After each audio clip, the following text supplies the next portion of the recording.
নমস্কার, ঈশ্বরযোগে আরেকটা ভিডিও বানাচ্ছি।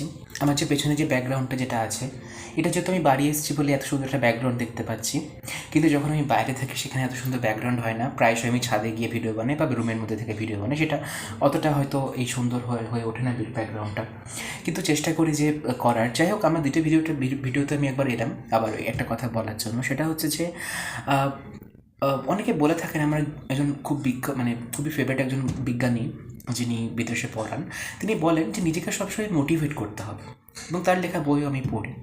তো নিজেকে না সবসময় মোটিভেট করার জন্য বিভিন্ন উপায় আমাদের মনের মধ্যে আছে, কিন্তু সেই উপায়গুলো বিভিন্ন জনের বিভিন্ন হতে পারে। আঁকা, খেলা, গান করা বিভিন্ন হতে পারে। কিন্তু আমার একটা কথা যেটা আমি বলতে চাই সবার সামনে, সেটা হচ্ছে যে ছেলেমেয়েদের না প্রথম থেকে একটা বিষয় বুঝতে হবে যে তারা কী নিয়ে পড়ছে, কেন পড়ছে, কী জন্য পড়ছে।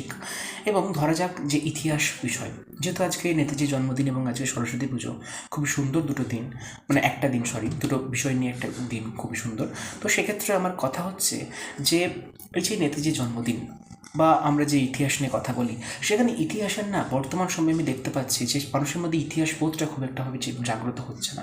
বিশেষ করে যেসব ছেলেমেয়েরা মাধ্যমিক কিংবা উচ্চ মাধ্যমিকের পর ইতিহাস নিয়ে উচ্চশিক্ষায় যেতে চায় বা সেটা নিয়ে গবেষণা করতে চায়, তাদের মধ্যে প্রথম থেকে একটা ধাঁচ করে তোলা দরকার।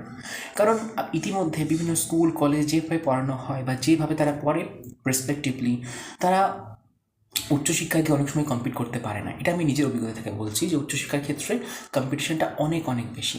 এবং যাদের বিদেশ যাওয়ার ইচ্ছে, যাদের বিদেশ যাওয়ার ইচ্ছা এবং আমারও ইচ্ছা, বা যারা আমরা যেতে চাই, তাদের কিন্তু বেসিক জিনিসটা আমাদের ক্লিয়ার হয় না যে আমরা বিদেশে গিয়ে কী পড়বো, কী করতে পারি, কীভাবে যেতে পারি। তো এই বেসিকগুলো না আমাদের স্কুল কলেজ থেকে সত্যি বলতে গেলে শেখানো হয় না, নিজেদেরকে শিখে নিতে হয়।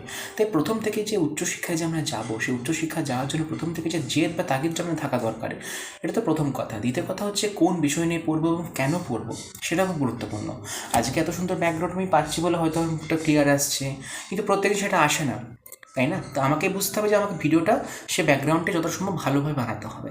তাই একজন ছেলে কিংবা একজন মেয়ে যখন মাধ্যমিক কিংবা উচ্চ মাধ্যমিকের পরবর্তী স্তরে পৌঁছায়, তার মনের মধ্যে এইটা থাকা দরকার যে আমি কী নিয়ে পড়ছি, কেন পড়ছি। ধরা যাক ইতিহাস নিয়ে কোনো বিষয় নিয়ে সে পড়ছে বা কম আসে, তার মনের মধ্যে এটা থাকা দরকার। এক, এটা আমি কেন নিয়ে পড়ছি। দ্বিতীয় কথা হচ্ছে, এটা নিয়ে কি আমি উচ্চশিক্ষায় যেতে পারবো। যদি আমি উচ্চশিক্ষায় যেতে পারি, তাহলে আমাকে কী কী স্টেপস ফলো করতে হবে। তো এই সব কিছু নিয়ে আমি ভিডিও বানাতে চাই। উচ্চশিক্ষা করে যাওয়া যায়, আমার তো খুব একটা অভিজ্ঞতা নেই, কিন্তু যতটুকু আমি জানি সেই থেকে আমি বানাতে চাই। এবং কী কী স্টেপস আছে, কী কী ফলো করতে পারি, কী কী রুটিন করতে পারি, কীভাবে পড়তে পারি, ইত্যাদি নিয়ে। তো যদি এই ভিডিওগুলোতে ভিউজ আসে, তো আমি অবশ্যই বানানোর চেষ্টা করবো। ব্যাকগ্রাউন্ড একটু কম্প্রোমাইজ করতে পেরেছি।